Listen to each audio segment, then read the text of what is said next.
The grenade hit the restaurant floor at 6:12 p.m. Elijah had 4 seconds. 13 years old. 87 pounds. Hadn't eaten in 3 days. He dove anyway.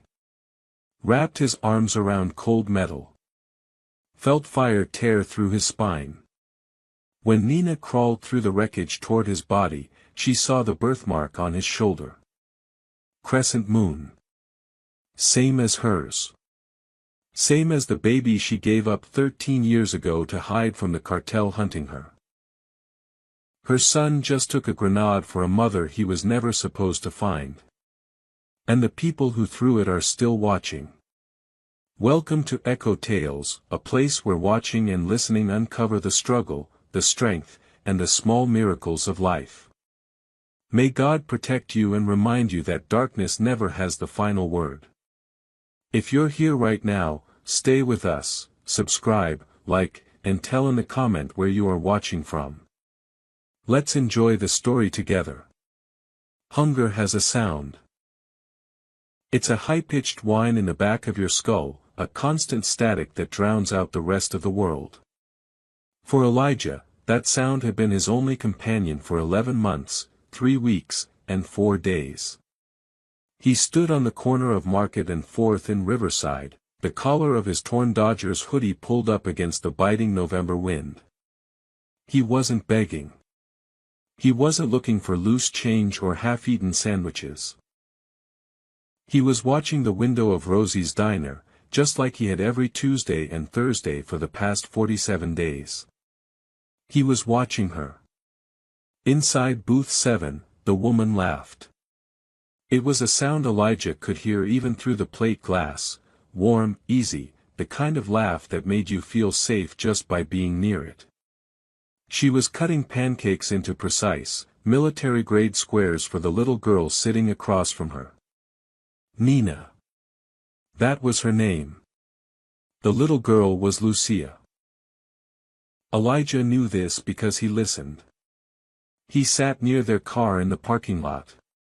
He walked past them in the grocery store aisle, making himself small, making himself invisible, just a shadow in dirty sneakers. Elijah shifted his weight, his canvas shoes offering zero protection against the cold pavement.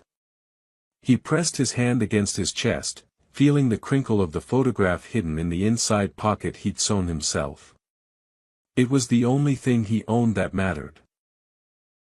A picture of a woman with sad eyes holding a baby wrapped in a yellow blanket. The woman in the diner didn't have sad eyes anymore. She had fierce eyes. Happy eyes. Inside the warmth of the restaurant, Lucia knocked over the syrup bottle.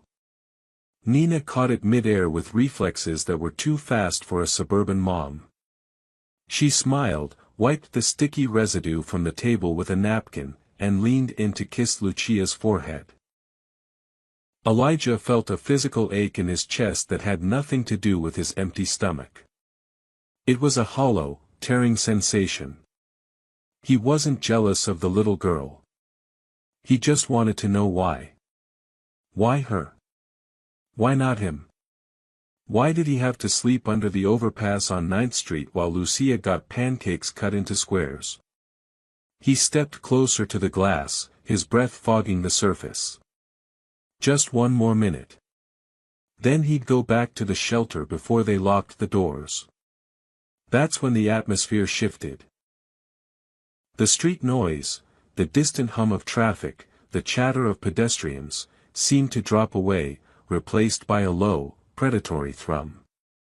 A black SUV, idling at the red light, didn't move when the light turned green. Its engine was a deep, guttural growl. The windows were tinted so dark they looked like oil slicks, but the rear passenger window was cracked 2 inches. Elijah knew that stillness. He'd learned to read violence the way other kids learn to read books. It was the stillness of a coiled snake. The rear window rolled down completely.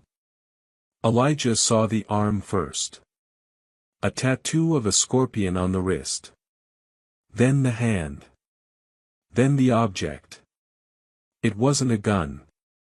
It was a dark, serrated sphere. The pin was already pulled. Time didn't just slow down, it shattered. Elijah watched the metal object leave the man's hand.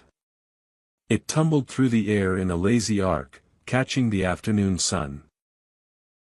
A distinct, olive-drab shape spinning toward the plate glass window of booth 7. Nina was looking at her phone. Lucia was digging into her backpack for a crayon. Neither of them saw death coming. Elijah didn't make a conscious decision. There was no internal debate about heroism or survival. There was only the terrifying realization that the face behind the glass was about to be erased. His legs pumped. The rubber soles of his sneakers slipped on a patch of oil, then gripped. He launched himself toward the diner entrance, shoving the door open with his shoulder. The grenade crashed through the plate glass with a sound like a lightning strike. Shards of safety glass exploded inward, glittering like diamond dust. The device hit the linoleum floor, bounced once, twice, and rolled to a stop 3 feet from Lucia's pink light-up sneakers. Nina looked up. Her eyes went wide. She didn't scream. She reached for her daughter. But she was too slow. Elijah was already there.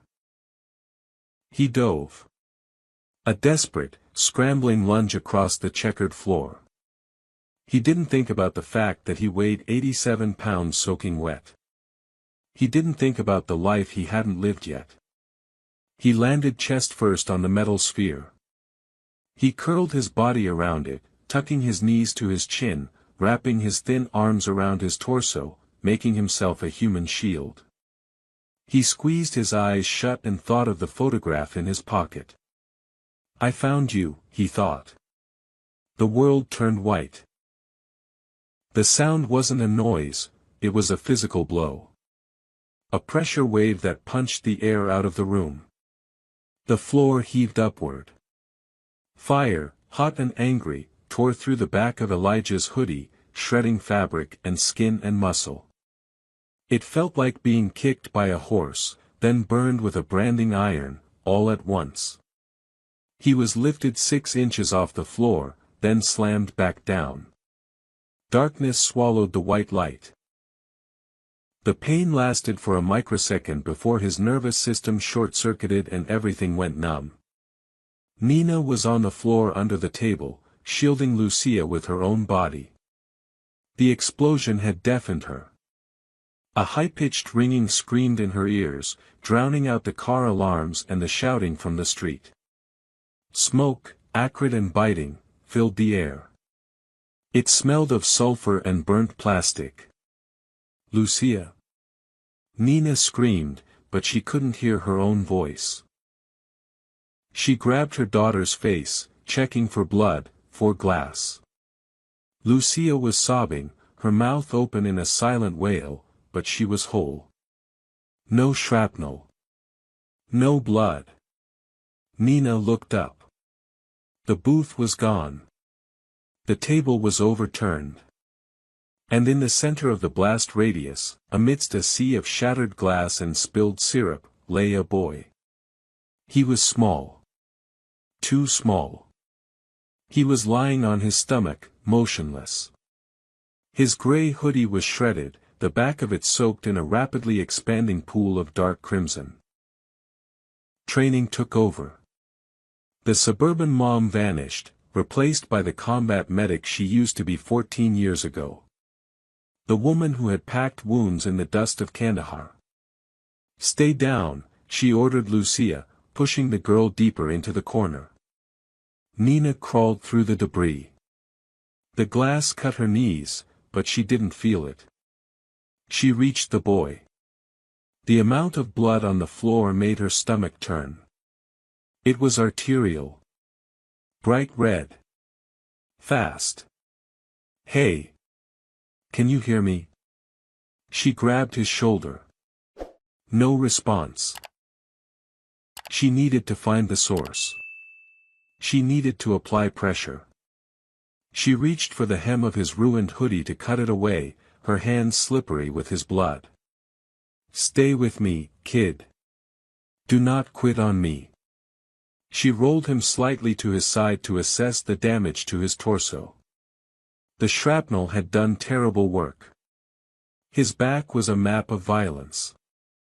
But as she peeled back the fabric near his left shoulder blade, looking for the entry wounds, her hand froze. The world stopped spinning. The ringing in her ears vanished, replaced by a silence so profound it felt heavy. There, on the boy's pale, malnourished skin, just above the worst of the shrapnel damage, was a birthmark. It was shaped perfectly like a crescent moon. Pale brown against the white skin. A jagged breath trapped itself in Nina's throat. She blinked, sure that the trauma was making her hallucinate. She wiped the blood away with her thumb. The mark remained. A memory flashed through her mind, violent and vivid. A sterile hospital room in Nevada, 13 years ago. Rain hitting the window. A nurse handing her a bundle wrapped in a yellow blanket. Nina pulling back the fabric to kiss the baby's shoulder, tracing that exact crescent moon with her fingertip. She remembered the words she had whispered to him then. "I love you enough to let you go. I love you enough to keep you safe from them." She had handed him to the social worker. She had signed the papers that erased her name from his birth certificate. She had entered witness protection the next morning, believing, knowing, that her sacrifice had bought him a safe, happy life with a family in Ohio. A family with a golden retriever and a backyard and no cartel hitmen hunting them. She looked down at the boy on the floor of Rosie's diner. He wasn't in Ohio. He wasn't safe. He was starving, dressed in rags, and bleeding out on a linoleum floor in California. This wasn't a stranger. Mateo. The name choked her. It was a ghost name. A name she hadn't spoken aloud in a decade and a half. Her hands, which had been steady while treating IED victims in a war zone, began to tremble uncontrollably. The blood on her fingers wasn't just blood anymore. It was her own. "No, no, no, no," she chanted, the panic rising like bile. She pressed her cardigan against his back, leaning her entire body weight onto the wound. "You don't get to die. Do you hear me? I didn't give you up just for you to die like this." The boy stirred. A weak, wet cough bubbled past his lips. Nina leaned down, her ear inches from his mouth. "I've got you. I've got you, baby. Mom is here." Elijah's eyes fluttered open. They were glassy, unfocused, staring at a point somewhere past the ceiling. He looked so young. So incredibly tired. His lips moved. No sound came out. Nina leaned closer, tears dripping from her chin onto his cheek. "What is it? Tell me." He focused on her face. For a second, the haze cleared. He saw her. He really saw her. "You." His voice was a rasp, like dry leaves scraping together. "You, remember." A single tear tracked through the soot on his face. Then, his eyes rolled back. His chest, which had been hitching with shallow breaths, went still. "No." Nina screamed. She scrambled to check for a pulse at his neck. Nothing. "Mateo."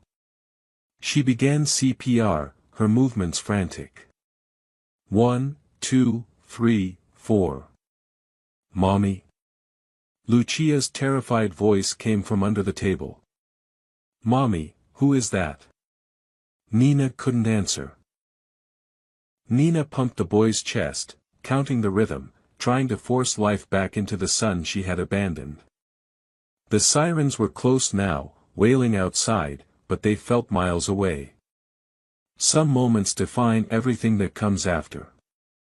This was one of them. If you're watching this unfold, subscribe now, because what happens next changes everything. Because as the paramedics rushed in, pushing Nina aside to shock the boy's stopped heart, a piece of paper fluttered out of Elijah's pocket. It landed face up in the pool of blood. It was the photo. Nina, younger and sadder, holding the baby with the crescent moon birthmark. But it was the back of the photo that made Nina's blood turn to ice. Written there, in handwriting she recognized, handwriting that belonged to the man she testified against 14 years ago, was a message. "We found him first, Rosa." Nina stared at the note. Her old name. Her old life. Her old enemy. The boy flatlined. The high-pitched drone of the monitor filled the diner, louder than the sirens, louder than Lucia's crying, louder than Nina's own heartbeat. The paramedics charged the paddles. Clear. Body jump. Silence. Again. Charge to 200. Clear. Body jump. Silence. Nina knelt in the glass, watching the line on the monitor stay perfectly, terrifically flat. The third shock brought him back. A gasp. A shudder. The flat line on the monitor spiked into a weak, thready rhythm that made the paramedics exhale in unison. "We've got a pulse. Faint, but it's there. Let's move." Nina watched them lift Elijah onto the stretcher. His face was gray, his lips tinged blue. The oxygen mask they strapped over his mouth fogged with each shallow breath. He looked like a ghost already halfway to the other side. "Ma'am, you need to step back." A paramedic grabbed her arm. "Are you hurt?" Nina looked down at herself. Blood. So much blood. None of it hers. "That's my," she stopped. The word caught in her throat like broken glass. "Son." She couldn't say it. "Not here. Not yet. I'm coming with him. Family only in the ambulance. I'm family." The paramedic hesitated, saw something in Nina's eyes that made him decide not to argue. He nodded once and helped her climb in beside the stretcher. "Lucia." Where was Lucia? Nina twisted around, panic spiking through her chest. Through the shattered diner window, she saw her daughter in the arms of Rosie, the owner. The older woman was holding Lucia tight, stroking her hair, keeping her face turned away from the carnage. Their eyes met. Rosie nodded. "I've got her. Go." The ambulance doors slammed shut. Sirens screamed to life. And Nina held onto Elijah's limp hand as the vehicle lurched forward, racing toward Riverside University Medical Center. His fingers were cold. So cold.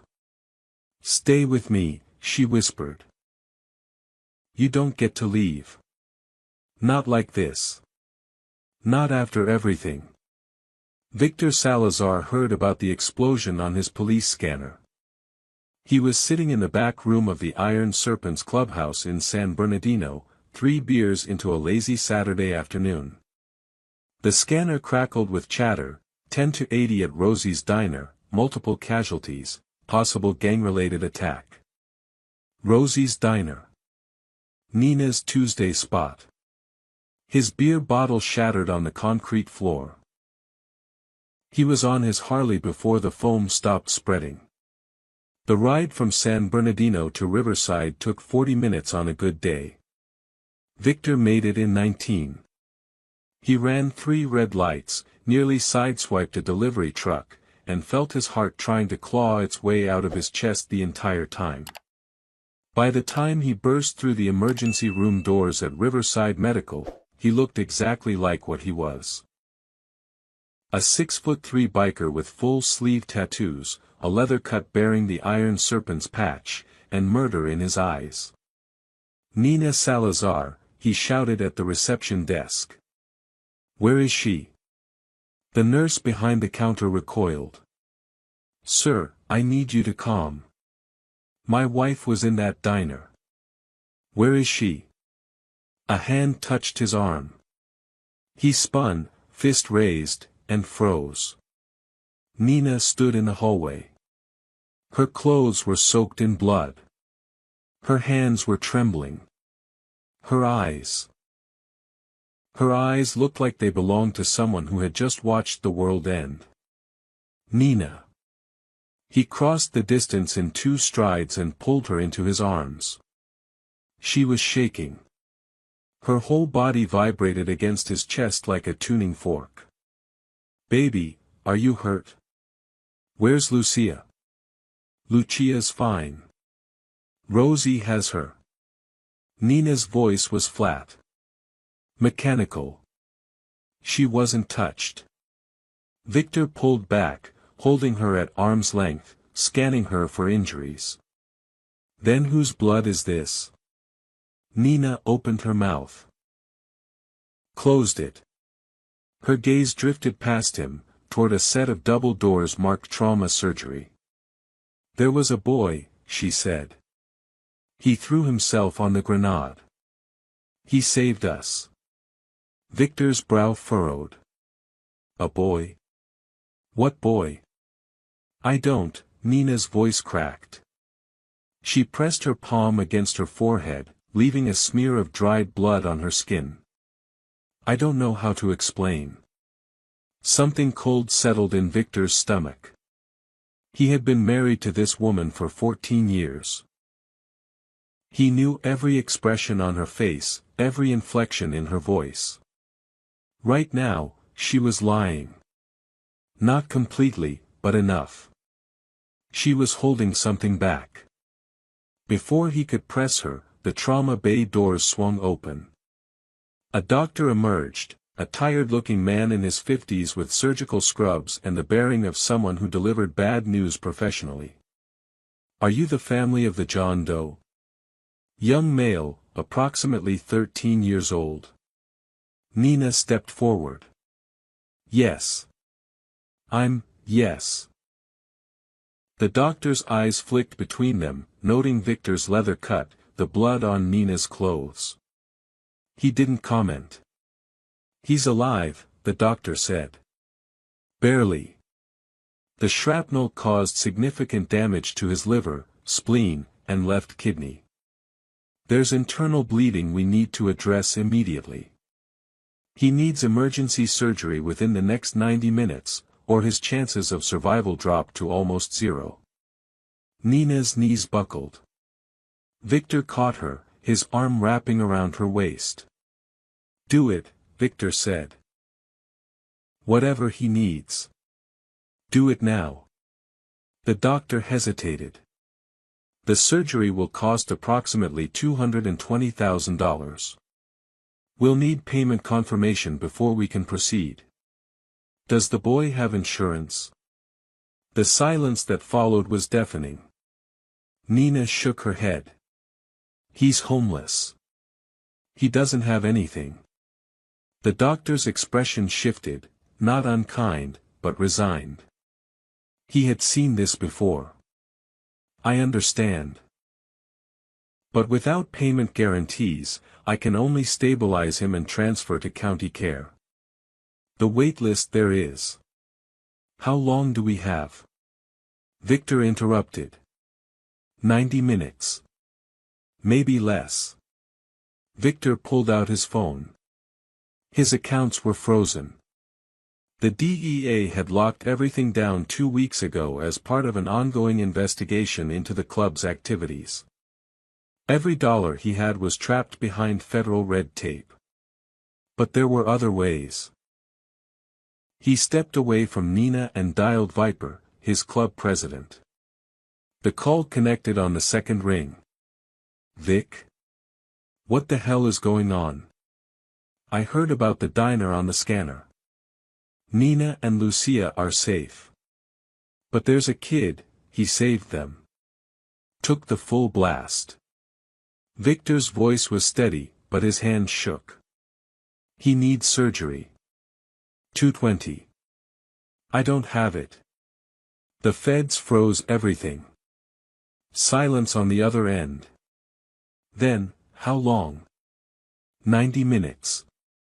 More silence. Victor could hear Viper breathing, thinking. Call an emergency vote, Viper said finally.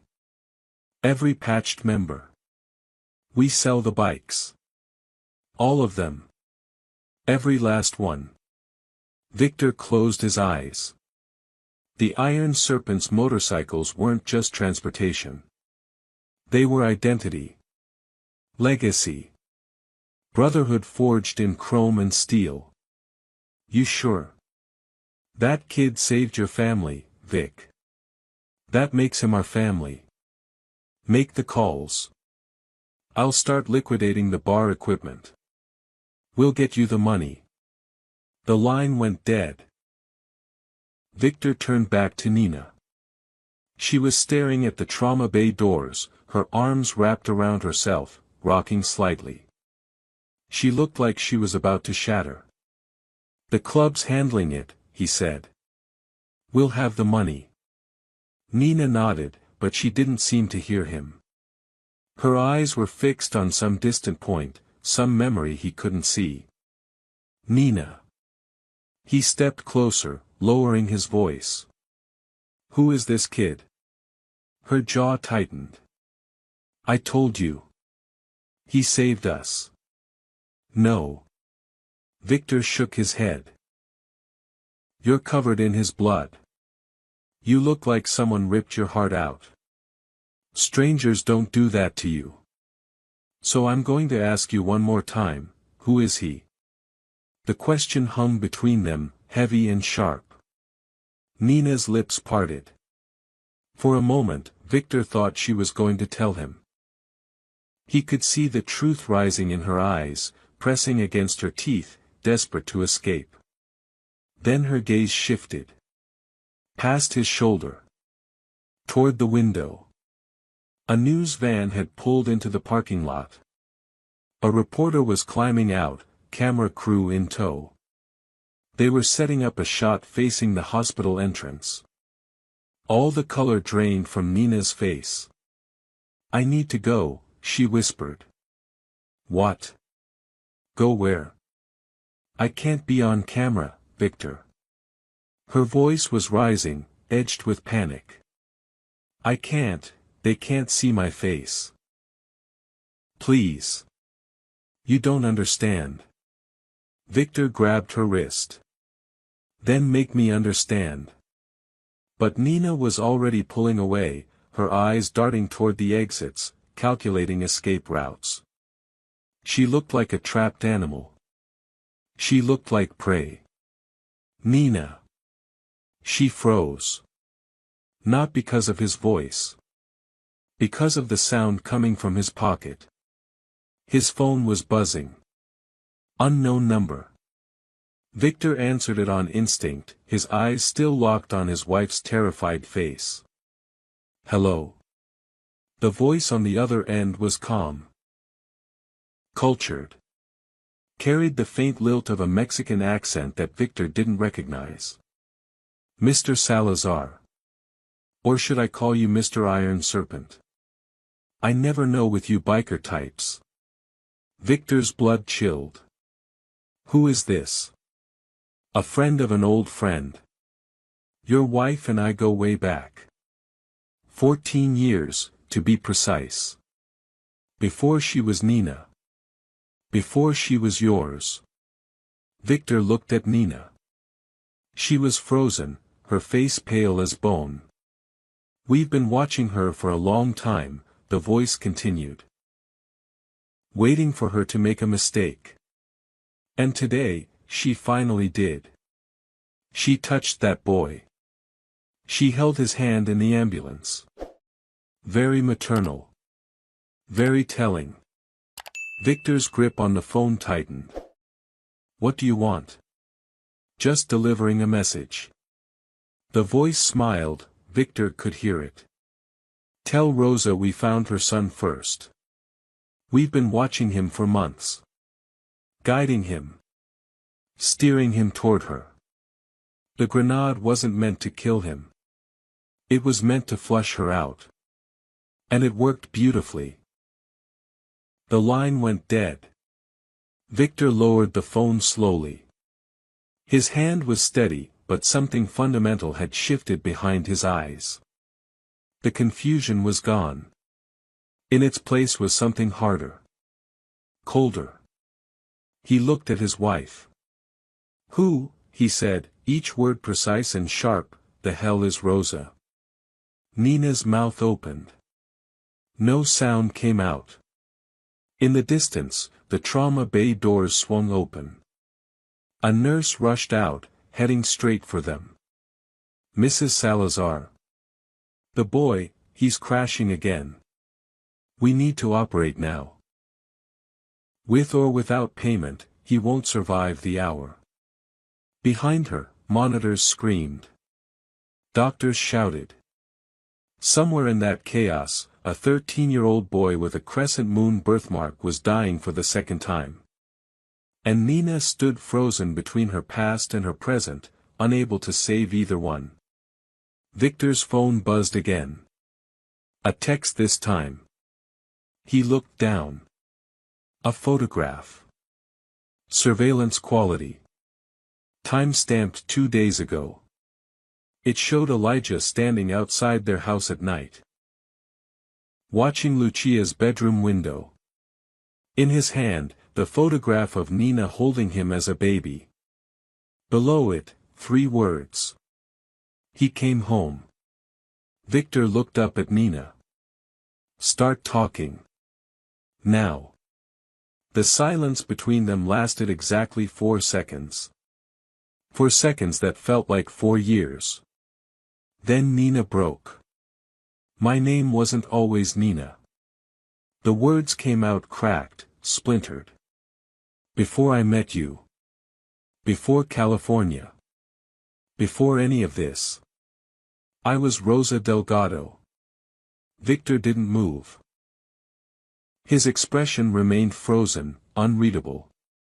The surveillance photo of Elijah glowed on his phone screen, casting pale light across his knuckles. "I was 23, Nina continued, her voice gaining speed, tumbling over itself. "Working as a court translator in El Paso. I got assigned to a federal case against the Salazar cartel. Money laundering. Weapons trafficking. 14 counts of murder." She saw Victor flinch at the name. Salazar. His name. A coincidence that had made her laugh nervously on their first date, a lifetime ago. "I saw things I wasn't supposed to see. Documents. Photographs. Evidence that connected the cartel to 3 senators and a federal judge." Nina's hands were shaking now. "They offered me witness protection if I testified. I said yes. I thought I was being brave." The trauma bay doors swung open again. More shouting. More chaos. Neither of them looked. 2 weeks before the trial, I found out I was pregnant." Victor's jaw tightened. A muscle twitched beneath his eye. "I couldn't keep him." Nina's voice shattered on the word. "The cartel had already killed 2 other witnesses. They sent me photos of their families. Children. Babies. They made it clear, anyone connected to me would die. So I gave birth in a safe house in Nevada. I held him for 6 hours. I named him Mateo. I memorized the birthmark on his shoulder. And then I handed him to a social worker and walked away." Tears streamed down her face now, cutting tracks through the dried blood on her cheeks. "They told me he'd be placed with a family in Ohio. Far away from everything. Safe. Anonymous. I believed them. I had to believe them, Victor. Because if I didn't, I would have gone insane. She stepped toward him. He stepped back. I testified. The cartel boss got life without parole. His lieutenants scattered. And Rosa Delgado died in a car accident 3 days later. Closed casket. Federal marshals invented Nina Chin. New face. New history. New life. Nina spread her arms, gesturing at herself, at the blood-soaked evidence of who she had become. 8 years later, I met you in that bar in Riverside. And I actually thought, that maybe I could be happy. Maybe the past would stay dead. Victor finally spoke. His voice was quiet. Dangerously quiet. 14 years. Nina nodded. 14 years of marriage. 14 years of sharing a bed. Raising a daughter. Building a life. His voice rose incrementally with each phrase. And you never told me any of this? How could I? Nina's desperation cracked through her composure. What was I supposed to say? Hi, I'm a ghost. Federal witness. I abandoned my firstborn to protect him from murderers. You would have run. You don't know that. Everyone runs, Victor. Everyone. He stared at her. Through her. Past her. That boy in there, he said slowly. Mateo. He's been homeless. Living on the streets. For how long? Nina's silence was answer enough. The system was supposed to protect him. Her voice was barely a whisper.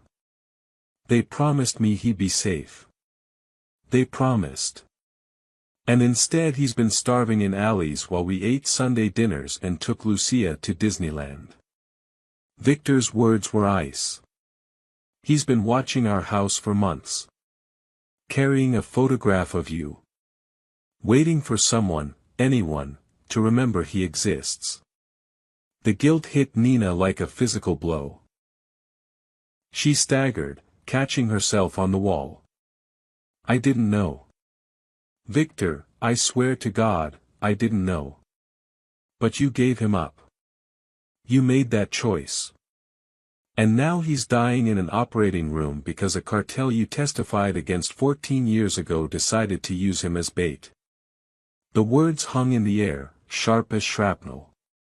Before Nina could respond, the trauma bay doors burst open. A surgical nurse rushed toward them, her face tight with controlled urgency.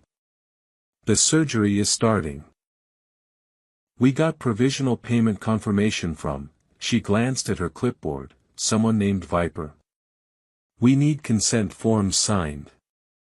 Since you're claiming family status. I'll sign, Nina said immediately. Ma'am, we also need to know his legal name. For the medical records. Nina hesitated. Mateo. Mateo. She trailed off. She didn't know what surname he used. Didn't know what name the foster system had given him. Didn't know anything about the 13 years she'd missed. Just Mateo, for now, Victor interjected. Get him into surgery. We'll handle the paperwork after he's stable. The nurse nodded and disappeared back through the doors. Silence settled again. Heavier this time.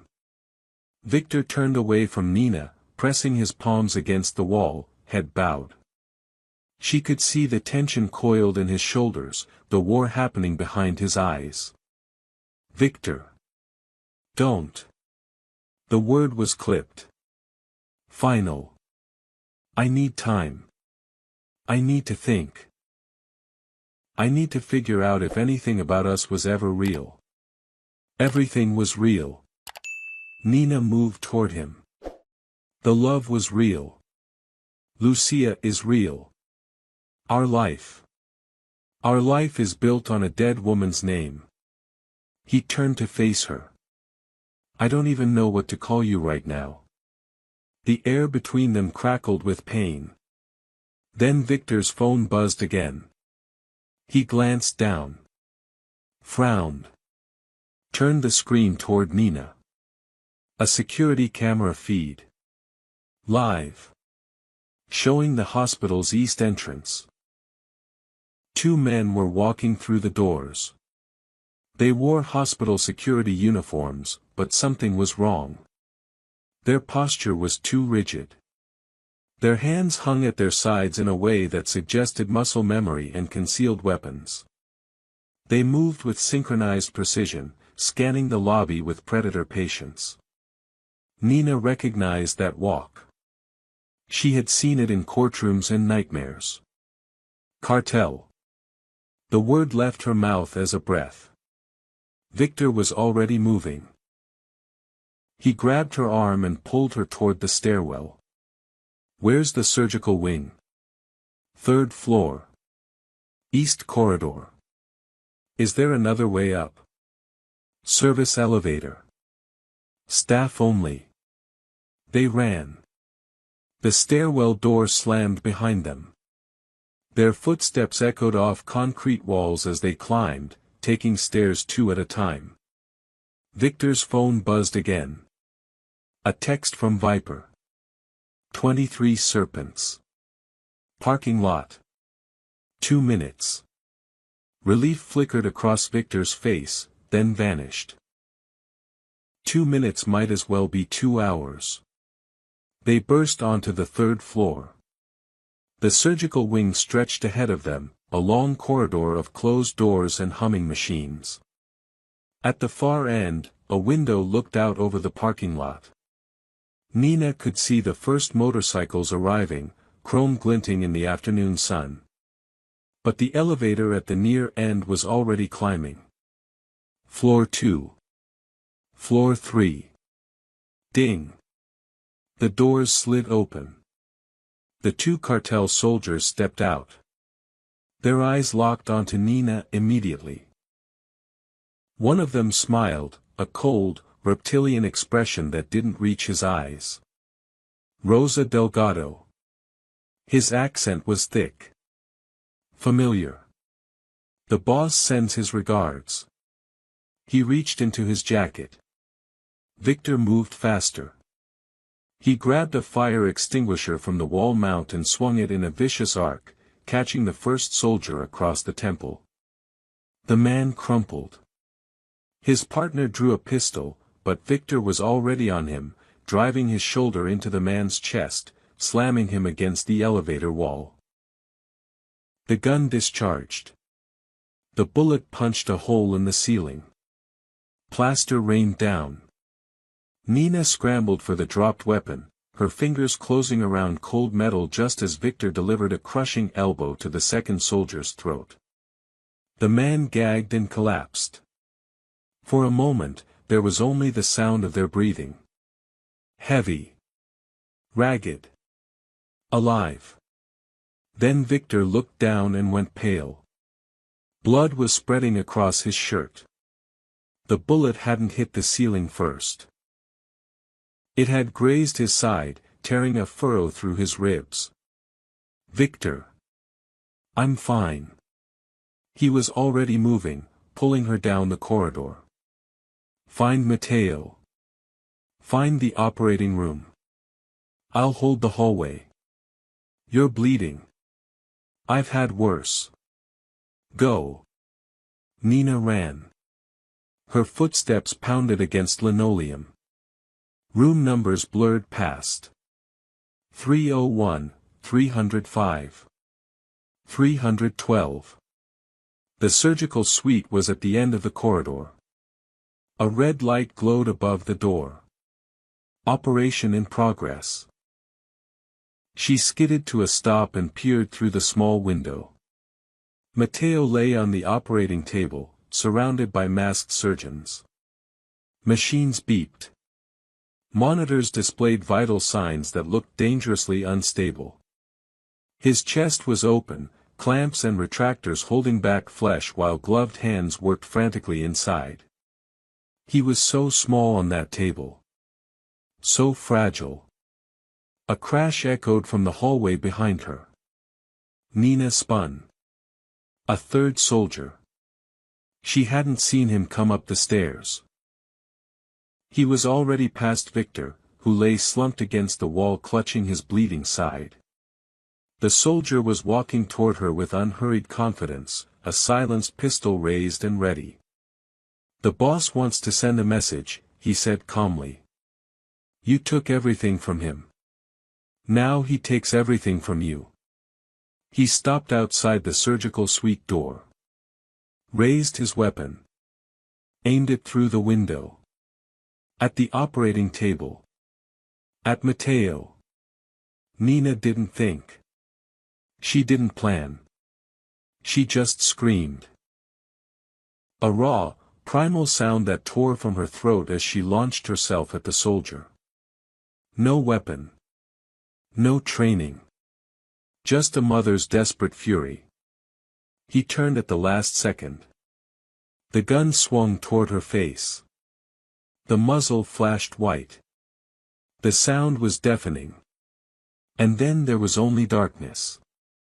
The bullet missed Nina's skull by 3 inches. It buried itself in the wall behind her as she crashed into the soldier's midsection, her momentum carrying them both to the ground. The silenced pistol skittered across the linoleum, spinning away into the shadows beneath a medical cart. The soldier was bigger. Stronger. Trained for exactly this kind of close-quarters violence. He recovered in a heartbeat, flipping Nina onto her back, his hands closing around her throat with crushing precision. The world began to narrow.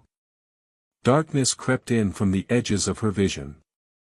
She could feel her heartbeat pounding in her ears, slowing, fading. Stories like this are just the beginning. If you felt it with every twist, commit by subscribing so you won't miss what's next. Then the pressure vanished. A leather boot connected with the soldier's temple, snapping his head sideways with a crack that echoed down the corridor. The hands around Nina's throat went slack. The soldier collapsed beside her, unconscious. Nina gasped for air, her lungs burning.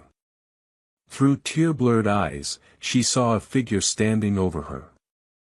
Viper. The Iron Serpent's president was a mountain of a man, 6'5" with a silver beard and eyes that had seen more violence than most soldiers. Behind him, the corridor filled with leather cuts and chrome chains. 23 bikers, armed and furious, flooding the 3rd floor like an avenging tide. Vic? Viper's voice was gravel and thunder. Down the hall. Nina pointed with a trembling hand. He's shot. Side wound. Viper barked orders. 2 serpents peeled off to retrieve Victor. Others secured the fallen cartel soldiers, zip-tying their wrists with brutal efficiency. The rest formed a perimeter around the surgical suite, a wall of leather and muscle that no one would breach. Nina pulled herself upright, using the wall for support.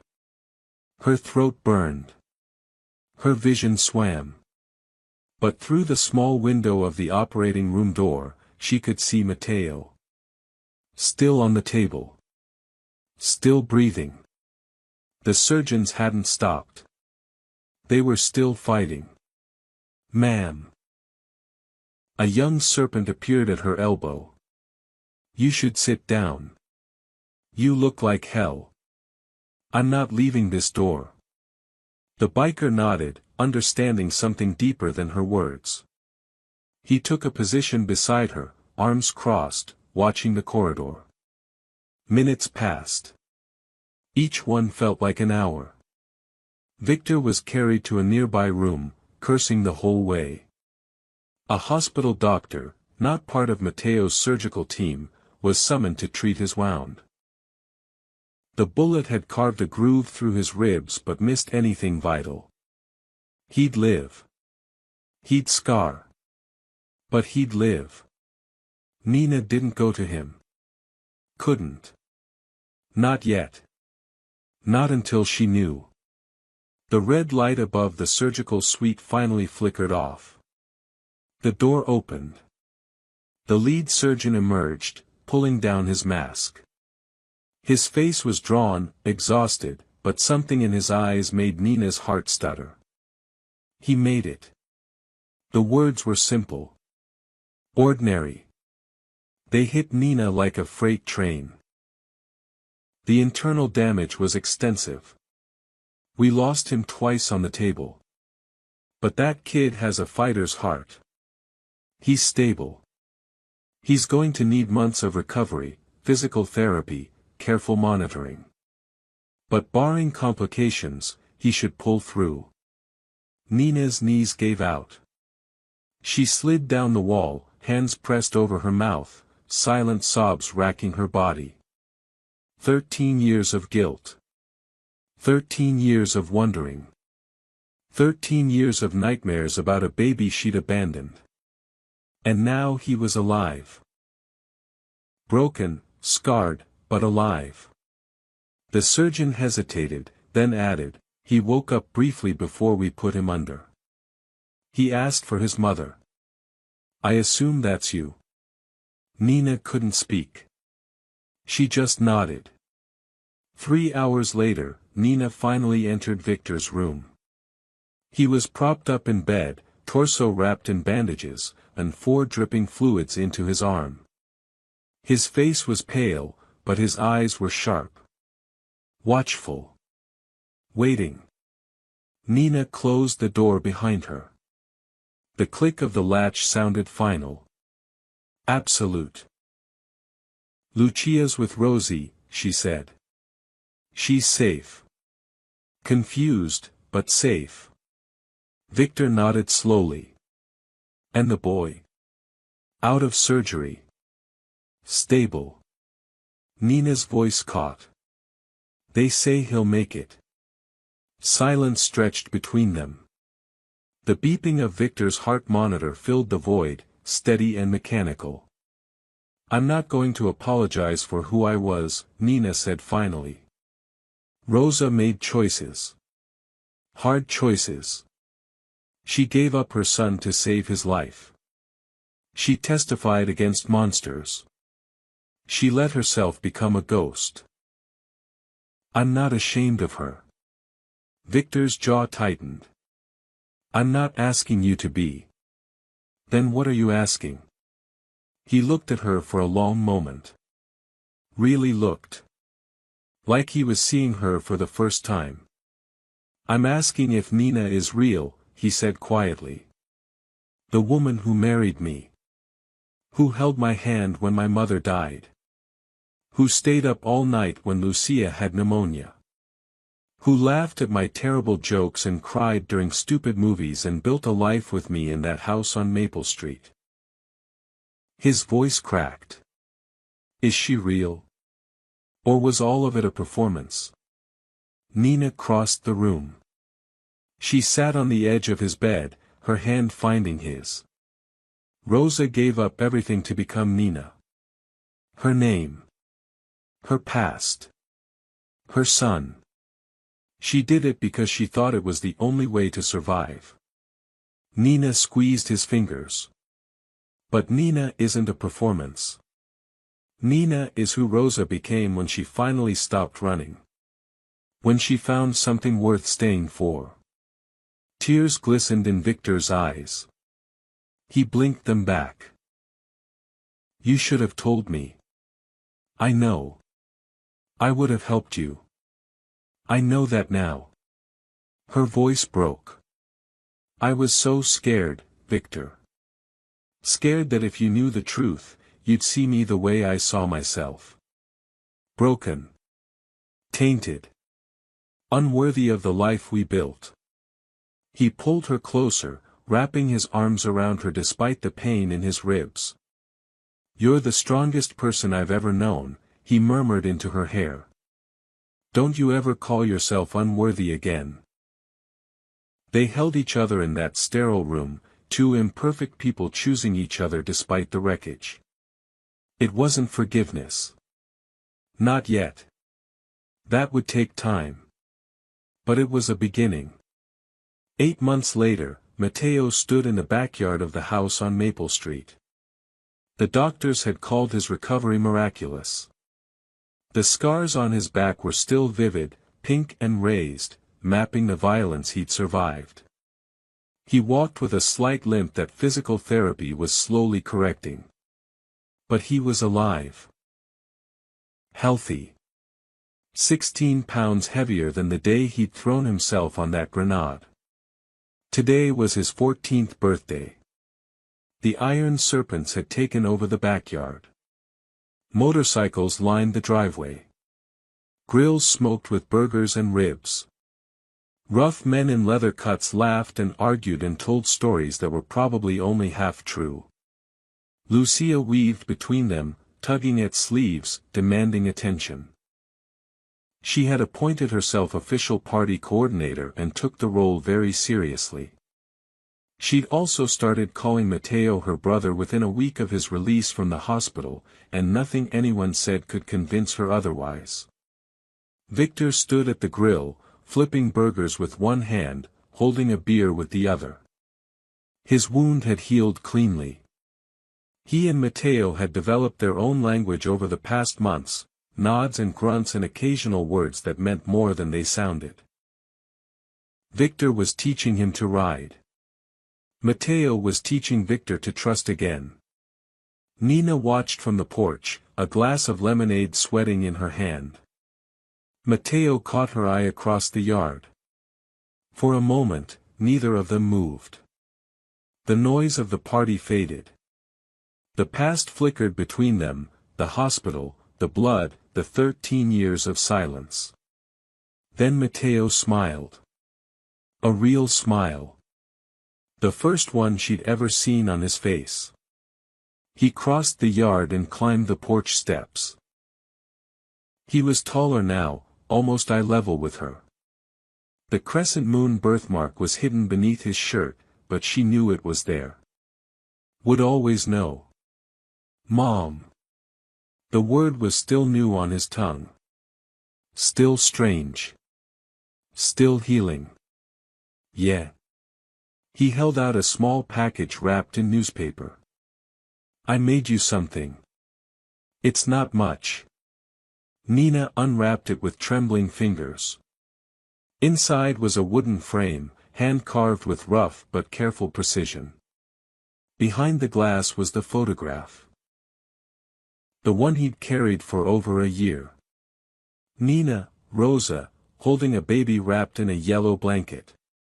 But he'd added something. A second photo, taken last month. Nina and Matteo on the porch, laughing at something Lucia had said. 2 images side by side. Then and now. The beginning and the becoming.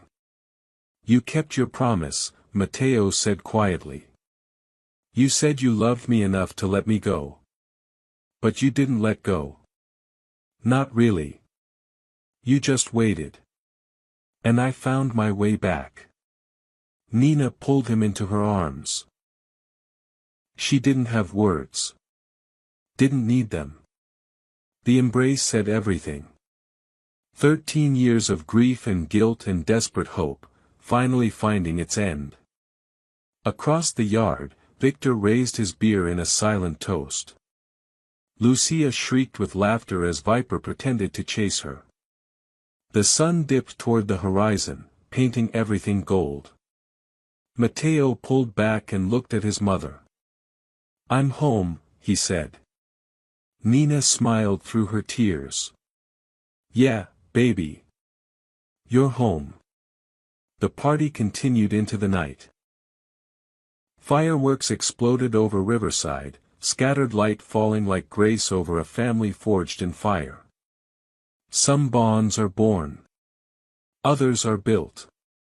And some are rebuilt from the ashes of everything that tried to destroy them. Blood finds its way home. Even when home doesn't know you're coming. Even when the road is 13 years long. Especially then.